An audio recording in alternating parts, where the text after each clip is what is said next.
ಯಾವ ರಾಜ್ಯದಲ್ಲಿ ಪ್ರಜೆಗಳ ಕ್ಷೇಮವೇ ದೈವ ಪೂಜೆಯಾಗಿತ್ತು, ಯಾವ ರಾಜ್ಯದಲ್ಲಿ ಸತ್ಯ ಧರ್ಮ ನ್ಯಾಯ ನೀತಿಗಳ ಅನುಷ್ಠಾನವೇ ಮಹಾ ತಪಸ್ಸಾಗಿತ್ತು, ಯಾರ ಆಳ್ವಿಕೆಯಲ್ಲಿ ಪ್ರಜೆಗಳು ನಿರ್ಭೀತಿಯಿಂದ ಬಾಳ್ತಾ ನೆಮ್ಮದಿಯಾಗಿರ್ತಾ ಇದ್ರು, ಅಂಥ ನಮ್ಮ ರಾಜ್ಯದಲ್ಲಿ ನಮ್ಮ ಆಳ್ವಿಕೆಯಲ್ಲಿ ಪ್ರಜಾಕ್ಷೋಭೆ, ಪುಂಡರ ಹಾವಳಿ, ಕೊಲೆ ಕೊಡುಗೆಗಳು.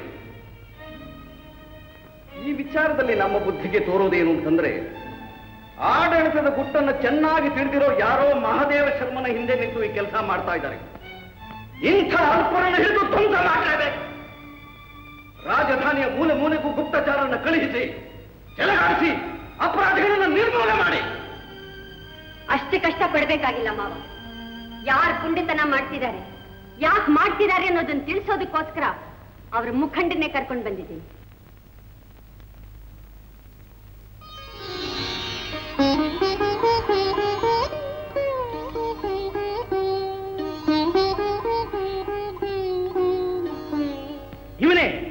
ಇವನೇ ಮಂತ್ರಿ ಆಗಿದ್ದ ಮಹಾದೇವ ಶರ್ಮನ್ನ ಬಿಡಿಸ್ಕೊಂಡು ಹೋಗಿದ್ದು. ಇವನೇ ಆ ಕೊಲೆಪಾತಕ. ಇವನ ಮುಖಂಡತ್ವದಲ್ಲೇ ಕೋಲಾಹಲ ನಡೀತಾ ಇದೆ. ಇವನೇ ಯಾವೇ ನೀನು ಕರ್ಕೊಂಡ್ಬರ್ತಿರ್ಬೇಕಾದ್ರೆ ನಮ್ಮ ಮೇಲೆ ಕತ್ತಿ ಎತ್ತಿದ್ದು ಇವನೇ. ಸಂಗೀತ ಹೇಳ್ಕೊಡ್ತೀನಿ ಅಂದ್ಬಿಟ್ಟು ನನ್ನ ಬಾಯಿಗೆ ಹಣ್ಣು ತುರ್ಕಿದ್ದು ಇವನೇ. ಹೌದು, ಇವನೇ ಮುಖ ಮುಚ್ಕೊಂಡು ಶ್ರೀಮಂತರಿಗಳ ಮನೆಗಳಿಗೆ ನುಗ್ಗಿ ಕೊಲೆ ಸುಲಿಗೆ ಮಾಡ್ತಾ ಇರೋವನ್ನ ಒದ್ದು ಓಡಿಸ್ತಾ ಇರೋನು ಇವನೇ. ಅಕ್ಕ ತಂಗಿರ ಹಾಗಿರೋ ಹೆಣ್ಣು ಮಕ್ಕಳ ಮೈ ಮೇಲೆ ಬಿದ್ದು ಅವರ ಮಾನಭಂಗ ಮಾಡೋದಕ್ಕೆ ಪ್ರಯತ್ನ ಪಡ್ತಾ ಇರೋರ ಕೈಗಳನ್ನ ಕತ್ತರಿಸ್ತಾ ಇರೋನು ಇವನೇ. ಪ್ರಜೆಗಳನ್ನ ಕಾಪಾಡಬೇಕಾದ ರಾಜದೂತರು ಗೂಬಿಗಳ ಹಾಗೆ ತಲೆ ಮರೆಸ್ಕೊಂಡು ಕೂತಿರುವಾಗ ಪ್ರಜಾರಕ್ಷಣೆ ವೀರ ದೀಕ್ಷೆ ತೊಟ್ಟಿರೋವನು ಇವನೇ. ರಾಜದೂತರಿಗೂ ವೀರಾದ ವೀರರ ಕೈಗೂ ಸಿಕ್ಕದಿರೋ ಇವನ್ನ ನೀನ್ ಹೇಗಮ್ಮ ಹಿಡ್ಕೊಂಡು ಬಂದೆ? ಅವಳು ಹಿಡ್ಕೊಂಡು ಬರಲಿಲ್ಲ, ಹುಡುಕೊಂಡು ಬಂದು ಕರ್ಕೊಂಡ್ ಬಂದಿದ್ದಾಳೆ. ಇದು ರಾಜಸ್ಥಾನ, ಎಚ್ಚರದಿಂದ ಮಾತನಾಡು. ಸತ್ಯ ಧರ್ಮ ನ್ಯಾಯ ನೀತಿಯಿಂದ ನಡ್ಕೊಳ್ಳೋವರಿಗೆ ರಾಜಸ್ಥಾನ ಆದ್ರೇನು ದೇವಸ್ಥಾನ ಆದ್ರೇನು ಎರಡೂ ಒಂದೇ. ಅದನ್ನ ನಿಮ್ಮಿಂದ ನಾನು ಕಲಿಬೇಕಾಗಿಲ್ಲ. ನಿಮ್ಮಿಂದ ಕಲಿಬೇಕಾಗಿರೋ ವಿದ್ಯೆ ಗುಡಿಸಲು ನುಗ್ಗಿ ಒದೆ ತಿನ್ನೋದು. ಮಹಾಸ್ವಾಮಿ, ಪ್ರಜೆಗಳಿಗೆ ರಾಜ ತಂದೆ ಸಮಾನ. ತಂದೆ ಹಾಗೆ ರಾಜನ ಗೌರವಿಸ್ತಾ ಇರೋ ಪ್ರಜೆಗಳನ್ನ ಮಕ್ಕಳ ಹಾಗೆ ಕಾಪಾಡಬೇಕಾದ್ರು ರಾಜನ ಧರ್ಮ.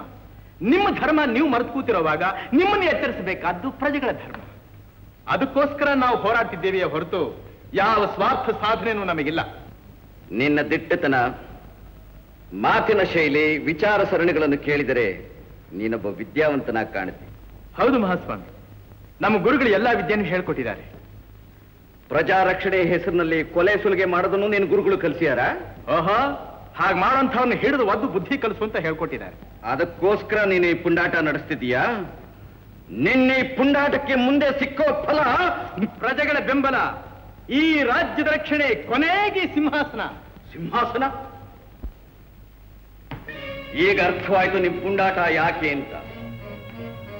ಈಗ ಅರ್ಥವಾಯ್ತು ಕೊಲೆ ಸುಲಿಗೆ ರಾಜಧಾನಿಯಲ್ಲಿ ಯಾಕೆ ನಡೀತಾ ಇದೆ ಅಂತ ಹೇಳಿ. ನಿನಗೆ ಈ ಸಿಂಹಾಸನ ಸಿಕ್ಬಿಡುತ್ತಾ? ನೀನ್ ಇದ್ರ ಮೇಲೆ ಕೂತ್ಕೊಂಡು ಪ್ರಜಾ ರಕ್ಷಣೆ ಮಾಡಿಬಿಡ್ತೀಯ? ಹಾಗೆ ಅಂತ ನನ್ನ ಭವಿಷ್ಯ ಹೇಳ್ತಾ ಇದೆ ಮಹಾಸ್ವಾಮಿ. ಓಹೋ, ನಿನಗೂ ಜ್ಯೋತಿಷ್ಯ ಗೊತ್ತಿದೆಯಾ? ನಮ್ಮ ಭವಿಷ್ಯ ಏನ್ ಹೇಳ್ತಿದೆ ಗೊತ್ತೇನು? ಅಪ್ಪಣೆ ಆಗಲಿ. ರಾಜ್ಯದ ಆಸ್ಕೋಸ್ಕರವಾಗಿ ಒಳಸಂಚು ನಡೆಸ್ತಿರೋ ಅನಾಮಧೇಯರನ್ನ ಧ್ವಂಸ ಮಾಡಿ ಆಪತ್ನ ನಿವಾರಣೆ ಮಾಡ್ಕೊ ಅಂತ. ಹೆಚ್ಚು ಕಡಿಮೆ ನನ್ನ ಭವಿಷ್ಯನೂ ಹಾಗೆ ಹೇಳ್ತಾ ಇದೆ ಮಹಾಸ್ವಾಮಿ. ಏನು ಮಹಾಸ್ವಾಮಿ ನೀವು ಎಳೆ ಮಕ್ಕಳು ಹೆದರ್ಸ್ತಾ ಇದ್ದೀರಲ್ಲ ನನ್ನ. ಜ್ಯೋತಿಷ್ಯದ ಪ್ರಕಾರ 120 ವರ್ಷ ಆಯ್ತು ನನಗೆ. ಅದು ಮುಗಿಯೋ ತನಕ ನೀವಲ್ಲ, ನಿಮಗಿಂತಲೂ ಬಲಶಾಲಿಗಳಾದ 100 ಜನ ಮಹಾರಾಜರು ನುಗ್ಗು ಬಂದ್ರು ಒಂದು ಕೂದಲು ಸಹಿತ ಅಲ್ಲಾಡ್ಸೋದಕ್ಕಾಗೋದಿಲ್ಲ. ತಿಳ್ಕೊಳ್ಳಿ ನನ್ನ ಭವಿಷ್ಯನ. ನಮಸ್ಕಾರ. ನಮಸ್ಕಾರ. ನೀವು ಕೂತ್ಕೊಳ್ಳಿ. ಕುಡಿಯೋದಕ್ಕೆ ಹಾಲೋ ನೀರೋ ಏನಾದ್ರೂ ಕೊಡ್ಲೇನಪ್ಪ?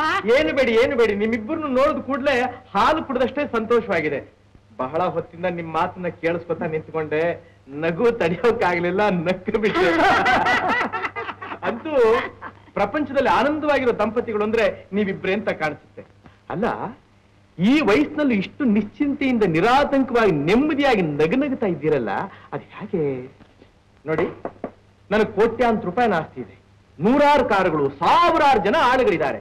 ಇಷ್ಟಿದ್ದು ನನ್ನ ಮನೇಲಿ ನನಗೇ ನೆಮ್ಮದಿ ಸಿಕ್ಕದೆ ಊರು ಅಲಿತಾ ಇದ್ದೀನಿ. ನಿನ್ ಮದುವೆ ಆಗಿದೇನಪ್ಪ? ಇಲ್ಲ. ಹಾಗಾದ್ರೆ ಬೇಗ ನೀನೊಂದು ಮದುವೆ ಮಾಡ್ಕೊಳ್ಳಪ್ಪ, ಎಲ್ಲ ಸರಿ ಹೋಗುತ್ತೆ. ಮದುವೆ ಮಾಡ್ಕೊಂಡ್ಬಿಟ್ರೆ ನೆಮ್ಮದಿ ಸಿಗುತ್ತ್ಯಾ?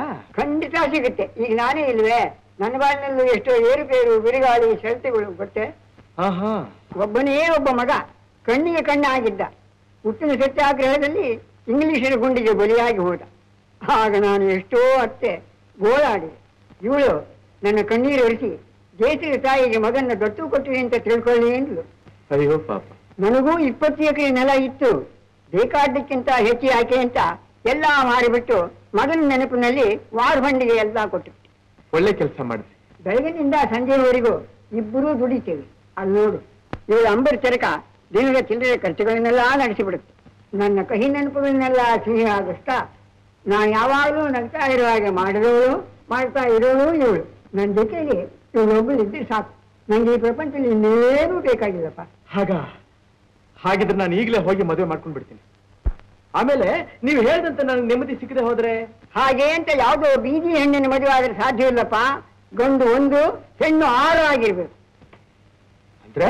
ಅಂದ್ರೆ ಗುಣಗಳಲ್ಲಿ 6 ಹೆಣ್ಣಾಗಿ ನಿನ್ನ ಬಾಳಿಗೆ ಬೆಳಕಾಗಿ ನಿನ್ನ ಜೀವನದಲ್ಲಿ ಸಮಭಾಗಿಯಾಗಿರಬೇಕು ಅಂತ. ನೀವ್ ಯಾವ್ದೋ ಪುರಾಣದ ಕಾಲದ ಹೆಣ್ಣು ಹೇಳ್ತಾ ಇದ್ದೀರಲ್ಲ ಅಜ್ಜ?